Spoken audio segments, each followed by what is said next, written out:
schedule in a room, not quite this size, but in a large room, and you could basically the schedule wrapped around the room and trying to, and these schedules have to be updated on a monthly basis. So obviously you have 2, 3 schedulers doing that full time on some of these more complicated projects. So schedule management gets a little tricky. Now talking about schedule and budget control, you know, before you can get going, you need to establish baselines, right, that you're going to be measuring performance on. And the level of accuracy of those baselines, of course, is based on what you know when you start the project. And in some cases, there's still a lot of unknowns. And oftentimes, I think we don't appreciate enough the implications of setting these baselines, because these essentially become benchmarks that you're going to have to live with for the rest of the programs. So in 2002, this WSIP was initiated. There were some numbers thrown in a ballot measure, and then now people, 12 years later, still hold you accountable to those, even though the program doesn't look anything like what was in those ballot measures. So, you know, you need to be very thoughtful about setting those numbers, and you basically need to balance 2 needs. You know, there's this need, again, to try to commit to conduct those projects as cheaply and as quickly as possible. When you think about it, if you're still waiting to get approval from elected officials or high-level decision makers to be able to get going on your projects, you know, you want to try, you know, the cheaper the project is and the quicker you're going to get it done, the more likely you are to get approval. But at the same time, prudent program management calls for you to add some reasonable contingencies to address all the uncertainties that you still have to deal with. So I think it's important to, at the beginning, really understand the political and institutional landscape and under which you're going to need to deliver, and that's going to tell you a little bit how aggressive you want to be. Basically, you need to ask yourself, how much flexibility am I going to have to potentially change the schedule and these budgets later? You know, if there's no way I'm going to be able to get more money later, or if there's going to be a big uproar because a schedule slips, then of course you're going to add a little more contingency. In the case of the PUC, at the PUC, what my policy was is I wanted to be as aggressive as we could be, while of course not setting ourselves up to fail. Okay, my philosophy is that you know, we need to be fiscally responsible when we use public funds. And there's a tendency, if you give project manager more money and more time, they will take the money and the time. So on the other hand, you don't want to make it so unrealistic that, you know, you're setting yourself up to fail from the beginning. So there's a balance there. The other thing I would recommend is to set some guidelines standardizing contingencies. Depending on what you know about certain project, you give a project 25%. If a project does not have a need assessment done, you give 35%. There needs to be some systematic way of establishing how much contingency you're going to allocate to each one of your projects early on during the establishment of those baselines. I think you also need to give consideration to a program level contingency fund. Oftentimes, decision makers, elected officials don't like to give you that flexibility, but if you have that flexibility where a director is the only one having access to that contingency, that can be a very useful tool that will provide flexibility in implementation. Now, in addition to having the right people, you need the right approach, and unfortunately, there's not a one-size-fits-all that will guarantee success on program implementation. But I wanted to share with you some of the key aspects of our program management approach at the PUC, and I will elaborate on each one of those in the next few slides. The WSIP is a city-led project that uses a matrix organization. And it is being delivered using a 3-tiered organizational structure comprised of a project level, regional level, program level teams. And to facilitate the implementation of so many projects, many of which closely located in some regions, we split the project into different regions so that we could address some of those adjacency issues between projects that were close by one another. The services of consultants were used to provide the expertise and support, and key to our success was the ability to integrate consultants with city staff in a unified team. One of the essential aspects also of the management approach was to make major investments in state-of-the-art technologies, and I'm convinced that the program would not have been as successful without those investments, and I'll talk about that a little bit more later. And finally, the delivery of the program also incorporated some very thoughtful implementation strategies, and I'll go over 3 of them in the next few slides. So the WSIP, as I said, was city-led, using a matrix organization where resources from the 6 bureaus shown on the right of the slides here were assigned to the program. And those are the bureaus shown in the dark blue, the blue-gray boxes on the right. The senior management team for the program is highlighted in dark red there. The program as a whole was divided in two large phases, pre-construction, major phases, pre-construction and construction. So we had a pre-construction deputy director that was responsible for implementation through planning, environmental review, design, and the bid and award phase. And the construction deputy director was responsible for these same projects during construction and the closeout phases. Each of the 6 regional teams was led by a senior program manager, and the program manager was responsible for delivery of all the projects in their region. They were supported by an environmental program manager, a project engineer, control engineer, communication liaison, a controls engineer, as well as a client representative. Those were the main core team at the regional level. That same setup was replicated at the project level. As program director, I was supported by 9 high-level positions that reported directly to me. And in addition to that, there was also a consultant advisor that is shown there. We had a construction consultant advisor that reported directly to the deputy director of construction. Just to give you an idea of the size of this organization, the PUC infrastructure divisions include 230 staff people approximately, and at the peak of the program, we kept about 80% of that staff busy. Also, approximately 85 new positions were created at the city for the implementation of this program. So although this was a city-led program, we certainly needed the use of consultants to ensure the success of the program. And when and how we use as consultants is shown here, and it was basically in one of the 3 circumstances here. Either when the PUC did not have expertise in-house, or we also use consultant to shave peak workloads so that we didn't have to hire too many staff for a short period of time. And finally, we also hired consultant to perform unplanned work on a short notice when we did not have enough resources in-house. We use consultant both at the program and project level. And there was a big decision made before I joined the program. They decided to divide the program management consulting responsibilities in 2. We had a pre-construction program manager consultant and a construction program manager consultant. I was not a big fan of that approach. If I had to do it again, I think it's important to have the continuity throughout. And now in my new role in the private sector, I definitely encourage more of a continuous approach and having one program manager from start to finish.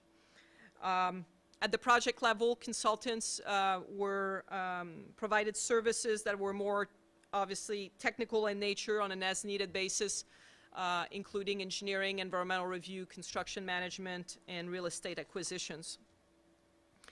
Again, to give you an idea of ratio here, consultant staff ratio. On the design side, we're looking at a ratio of about 50-50 based on cost. On the CM side, construction management side, when the program is done, I think projections are that we will have used 42% city staff and 58% consultant staff.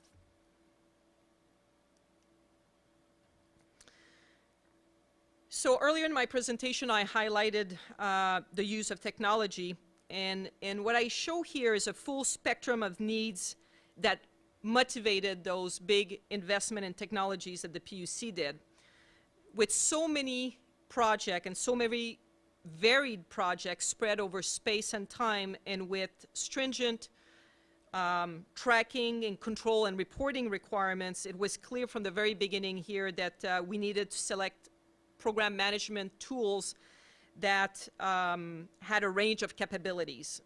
You know, on one hand, you need these tools to be able to help project managers deliver the projects. Ultimately, they're the one accountable to deliver, but at the same time, these tools must also be capable at the high level to provide the program management team with an accurate pictures of the status and performance of the program. I think we also realized early on that you know, it was very important to gain and maintain the trust of our stakeholders, and that to do that, we needed to provide them with a very current, accurate, and comprehensive status updates, and these tools were critical to do that. So whenever you have a program that is this big, of course, with multiple projects, the two things that's very important is consistency and standardization, and the best way to really get there is to develop procedures and business processes that are used by everyone involved. And when we initiated the WSIP, we already had a lot of these procedures, but it was clear that they were not adequate for a program of this size, so we undertook a very large-scale effort to revamp all our infrastructure SOPs.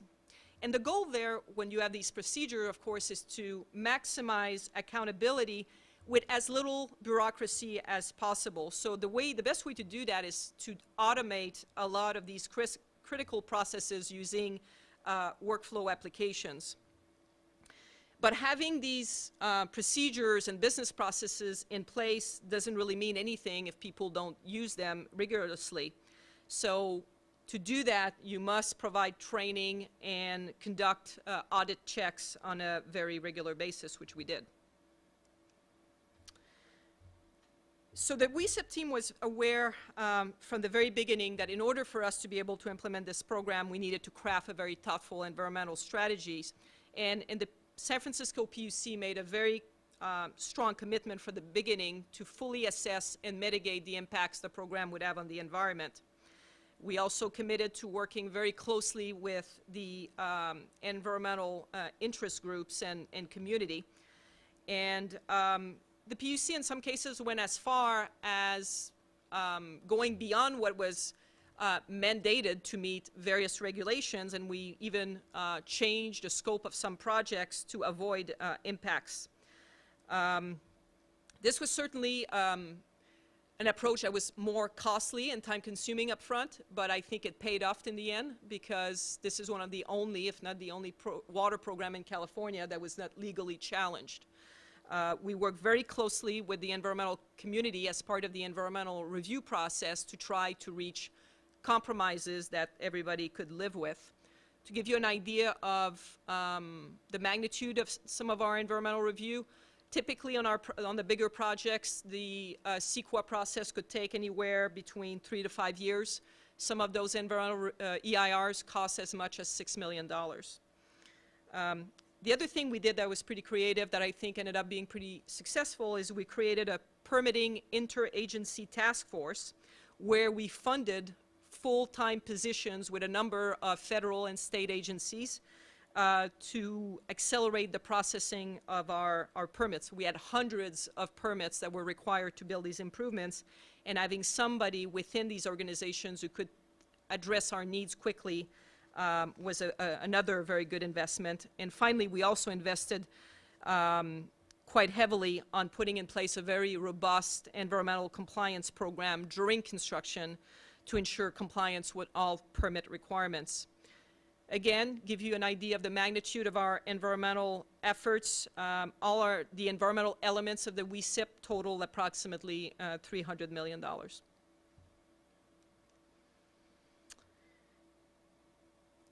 Contracting was another place where we had a big focus. As I mentioned earlier, elected official made a big push for providing local jobs, training opportunities to disadvantaged communities. And so that became a big priority for us. We put in place a project labor agreement to ensure compliance with all labor policies. And that also helped promote the use of apprentices. On the delivery methods, all but one projects were delivered using the traditional design bid build. And given the success of our one project delivered with an alternative delivery method, I wish we would have been a little bit more aggressive there.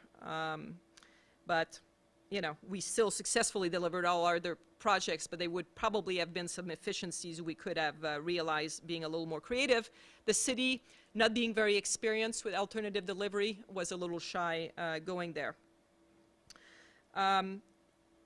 When we started this program, the city also had a reputation to not be an easy client to work for. So the PUC forced a lot of changes to the city's contracting environment, which was a good thing.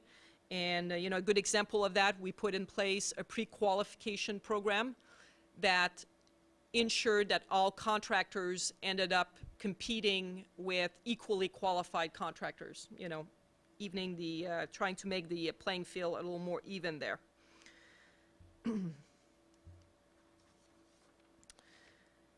I'm a strong believer that the use of public funds does require that we be transparent and accountable. So we made it a point to very proactively engage our stakeholders in all our project, starting with the conceptual phase. We didn't wait until constructions. On the WSIP, we had over 10 oversight bodies at the state, at the local, state, and federal level that involve a lot of back and forth. And although, you know, there was a lot of demand on our time for being accountable there, I definitely did welcome the interaction, because I think in the end it made us better. The other thing we did is we had these independent expert panels that came and evaluated how we delivered the program, and I think that added a lot of credibility, and again, it also made us better with time.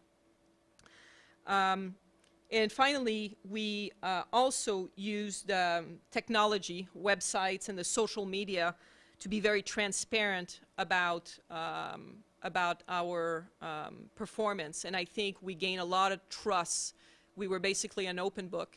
And I say were, we continue to be. I'm not involved, but you can go online and get every single report. So everyone was well informed about the performance of the program, any changes in costs and schedules. Now I want to highlight a few lessons learned that could be, or that are really applicable to all programs. First, I think controlling cost and schedule, there's two things there that are critical for you to do that. And when you think about it, program management is about controlling change and controlling cost and schedule. And to really control cost and schedule is about controlling change, controlling the outcome. And you must also be able to identify problems and trends early. This is easier said than done because large programs always involve so many moving parts and so many external factors that you may not have control over. So what is needed there is what I call a multifaceted and layered governance structures. You need to use many different tools. You need different control methods. You need to carefully choose your KPIs. You need to pre-establish periodic reviews of your program, check gates, and you need to, most importantly, have a very robust change management procedures. And, you know, and I think a very robust change management procedure is most important during pre-construction, and you'll see why that is in the next slide here. I also am a big believer in risk management. This started more in England with tunnel projects, but it is becoming now common practice in all large infrastructure programs here in the US, but making risk management an integral part of the day-to-day responsibilities of our project and construction managers is very important. It basically forces them to have a more proactive approach to program management instead of a reacting approach. And again, the idea of controlling scope creep, especially during pre-construction through change management, is so important. And the question here is always, what essentially constitute a change and who can initiate and approve a change? And you think of change as something easy to define, but what's the difference between a scope refinement, a design refinement, and an actual change that requires higher approval? And that line is not always clear, and trying to have a process that clarify that so that your project team don't go on the wrong track without you knowing is very important. So the cost of change, as indicated here, can increase quite significantly from one phase to another. And as you can see here, the idea is to really avoid changes in later stage of your project. For every dollar you invest in pre-construction on independent reviews of your design document to make sure that there's no errors, to make sure there's no omission, you could save later in construction $10 and $100 for every dollar. So oftentimes we upfront don't want to invest on having another consultant verify your document. Oh, you know, why do I want to spend $100,000 doing that? Well, it could cost you $1 million plus if they are big errors that are discovered later in construction. So that's something that is very important to realize. Investing money upfront can save you big time money later.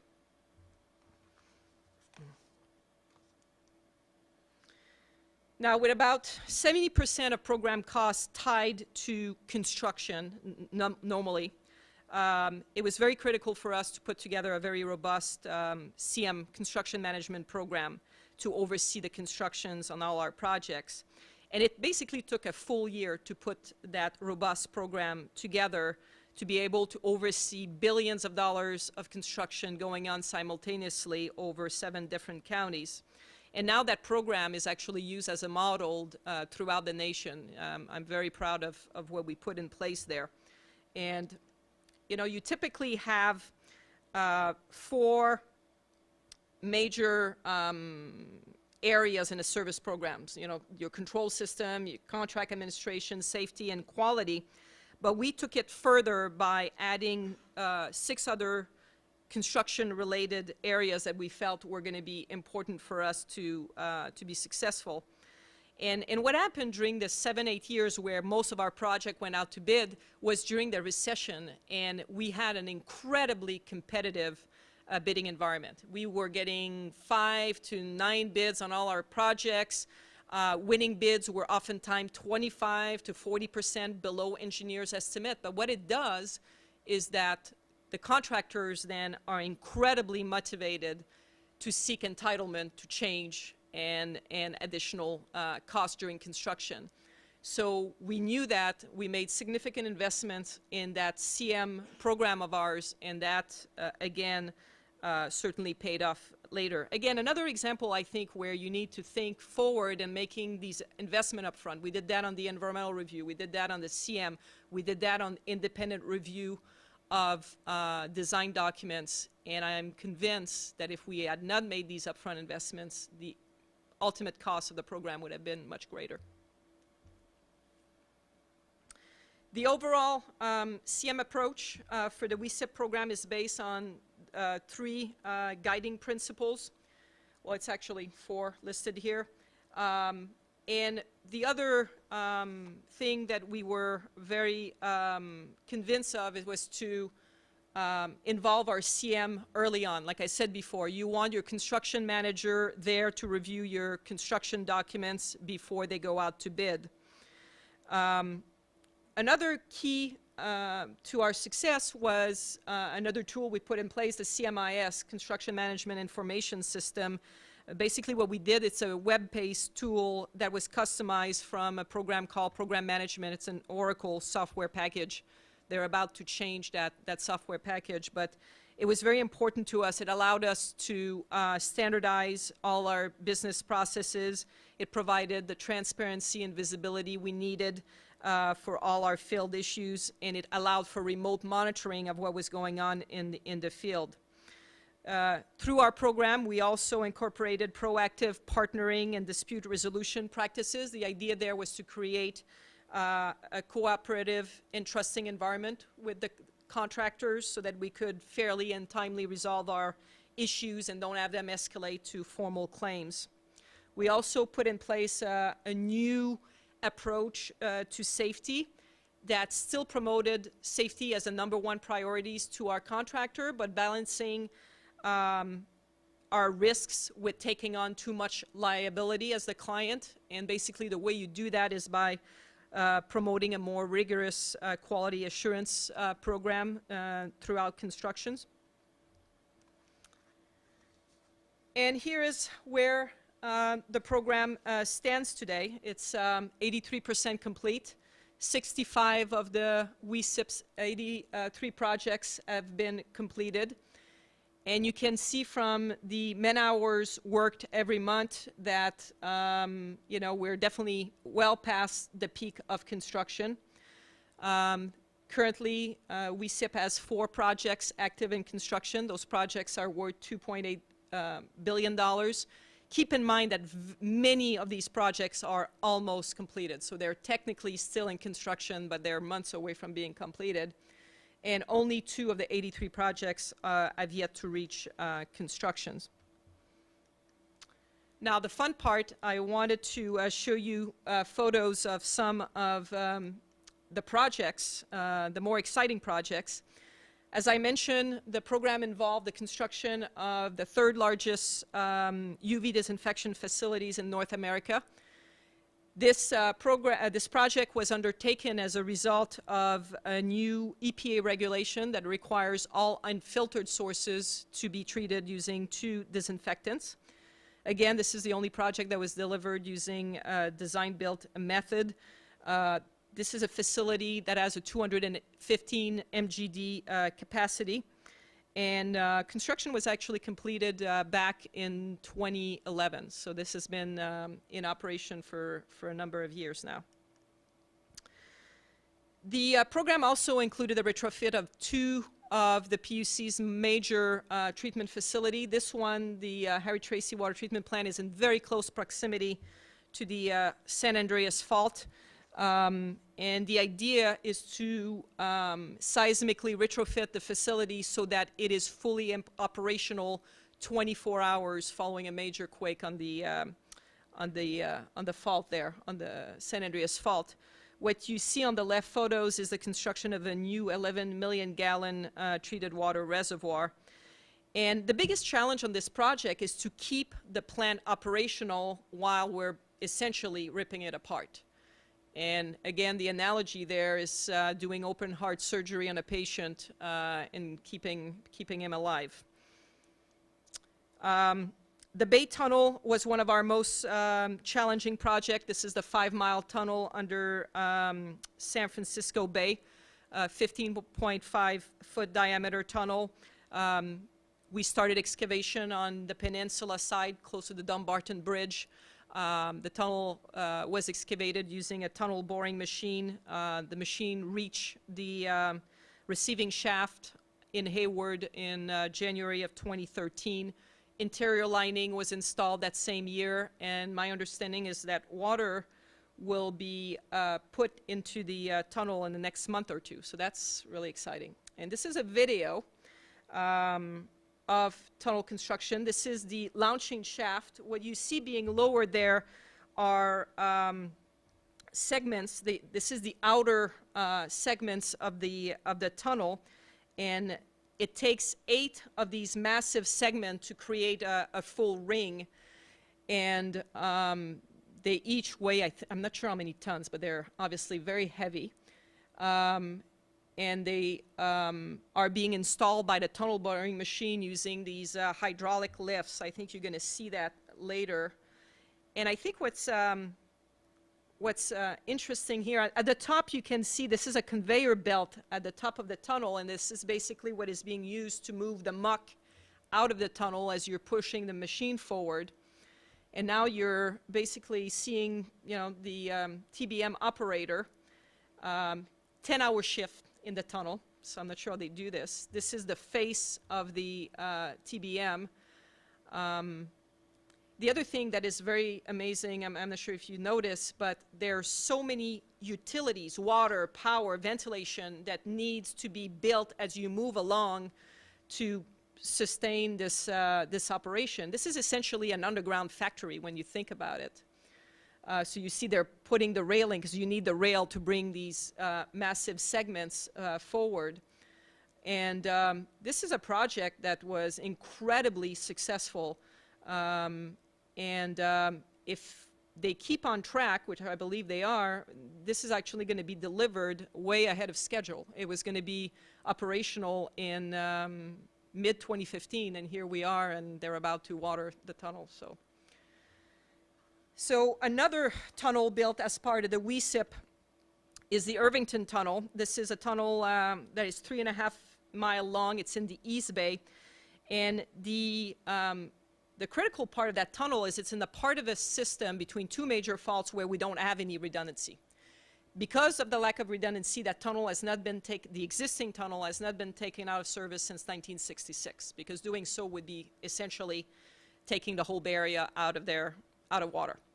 And the trick there is the ground condition on that tunnel were some of the most challenging ones that state official had ever seen. You have squeezing ground condition due to these ancient slides and ancient fault zones. You have extremely hard rock, and in some areas you have these crumbling rock conditions, tons of water, groundwater inflow. And then on top of that, you have methane gas off-gassing. The tunnel actually had to be reclassified from a potentially gassy to a fully gassy tunnel, which required a lot of changes in the means and methods of the contractor. But then again, this tunnel is also about to be completed, so that's exciting news. And this is not being built by a tunnel boring machine. Because of the very challenging ground condition, this is actually being built using conventional mining methods, basically dynamites and a road header. The nearly $700 million Calaveras Dam project was by far our largest project, and one that we knew was always going to be very challenging. When this dam the original dam was built in the Snow Valley in 1925, it was the largest earth and rock-filled dam in the world.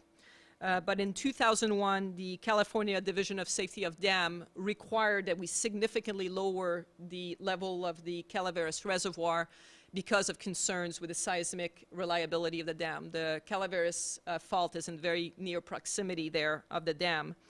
So we undertook this massive civil engineering program where we're building a new dam downstream of the existing one. And when that new dam is completed, we will be able to restore the original reservoir level of the Calaveras Reservoir. This is the largest local storage reservoir for the PUC, so very critical. The new dam also is built with a foundation that would allow raising the dam in the future. Now, whether you could get the environmental approvals required to do that is a different story, but structurally the dam could accommodate a raise. In mid-2012, there were some unexpected subsurface conditions that were encountered. We did a lot of additional exploratory work that resulted in the need of redesigning the slope above the left abutment of the dam, and that resulted in very significant schedule and cost impact to that project. So this is one of the latest projects that will be completed as part of the WSIP. Now, the last project I wanted to show you is the one that I actually presented in Japan. And there's a number of reasons why this is by far our most challenging project. And of course, as I mentioned earlier, historical records show that a major quake on the Hayward Fault is almost a certainty. It's just a matter of when it will happen. And the problem that we're having, of course, is that these 4 major Bay Division pipelines that carry 95% of the PUC's water supply these 4 pipelines cross the Hayward Fault. And in the case of the Bay Division Pipeline 3 and 4, they cross the Hayward Fault in Fremont. And in that areas, you have 3 traces of the Hayward Fault. And trace B is the one we're really worried about. And one of the main reasons why we're worried about that fault is that it is predicted that a major earthquake on the fault will create a 6.5-foot horizontal offset. And obviously, an offset of this size would certainly rupture the 2 existing pipelines. So we need to find a way to have this lifeline go through without rupture with this level of displacement. Now, to exacerbate this problem, the angle at which we are crossing the fault will be such that the pipeline will have compression forces on it, and steel does well in tension, but not quite as well in compression. So that's a problem. This is all happening also at the intersection of 2 major state highways. So that complicates things in regards to traffic control and constructability. One of those crossing involves going under I-680, one of the most heavily used interstate in the Bay Area. The other issue is we need to confine all our improvements within a 80-foot right-of-way. There's different design strategy we could have used, with a zigzag. That's what they use on the Denali gas pipeline, that are not available to us because we need to be confined to that right-of-way. There are a number of existing utilities that are owned by other agencies smack in the middle of the site, and we have to be able to move those while keeping service going for all these utilities. Close by residents have been very vocal, and we needed to address the impacts on them. Whoops, there was one I missed. Yeah, this was a big one. There's a Native American burial site smack in the middle of the project site. And we also are in an extremely environmentally sensitive area. We're actually crossing a creek. And we need to keep the water flowing and sequence all the work to not interrupt service. So other than that, it was a piece of cake. So what's the design concept to be able to accommodate all that? So basically what we did is we have an engineered pipeline that is suspended, and I will show you a cross-section of how we suspended it. And it has a ball joint on each side of the fault. And that ball joint is one of a kind. It was engineered, in labs in Cornell University structural labs. And these ball joints are like your shoulder joints. They allow the pipe to move in all directions. And we also had a customized slip joint, the biggest ever built, to accommodate that compression. It actually was able to accommodate 9 foot of compression. Again, nothing this big with that much compression was ever built before. And all of these infrastructures are built within, are housed within a big concrete vault to accommodate any of the movements that would be caused by the earthquake. And it's hard to explain, but it's easier when you see it in action. So this is a little video that shows the intersection of the 2 highways, how we cross, and everybody is happy until there's a major earthquake. And then you can see how this whole thing works together with the segmented box and the pipeline inside, allowing for the movements. Now, this obviously has not been tested full scale. It's been tested in the lab at Cornell, and it worked beautifully there. So we are hoping, and again, this is that lifeline. This is the one conduit that will provide water to the Bay Area after a major earthquake. So here is what the cross-section looks like, essentially, and you can see that you basically have a concrete pedestal on each side of the fault of trace B, 200 feet above. Then you have a steel plate on top of that pedestal, and on top of the steel plate you have a Teflon sliding surface. Then the pipe is welded to that pipe cradle that sits on top of the sliding surface, allowing for that movement. And you can see that all of this is enclosed into this concrete box, and this concrete box or vault has 11 segments that are separated by 6 inches each to allow for that deformation. And on top of that, we have essentially kind of a bridge. It's Mission Boulevard, which is considered a state highway.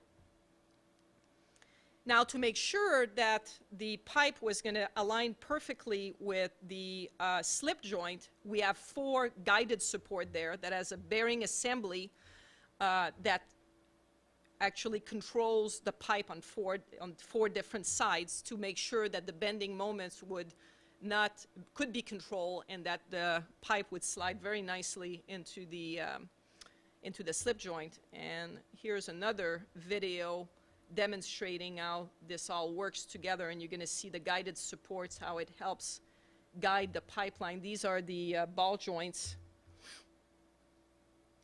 and the slip joint is over there. Now, the interesting thing is we were only able to find one manufacturer willing to build these things because the specs were so difficult to meet. So you can imagine that there was a big premium to pay for getting these things built. Okay, we're getting to the end here. So, you know, in the end here, I want to share some of my insight about what I feel it takes to be able to successfully deliver a big program. And as I mentioned before, you know, you need to customize your approach to each program. There's not one size fits all. But in my view, though, there are some general guiding principles that I think apply to all programs. And throughout my presentation, I've touched more or less on pretty much all of these key concepts.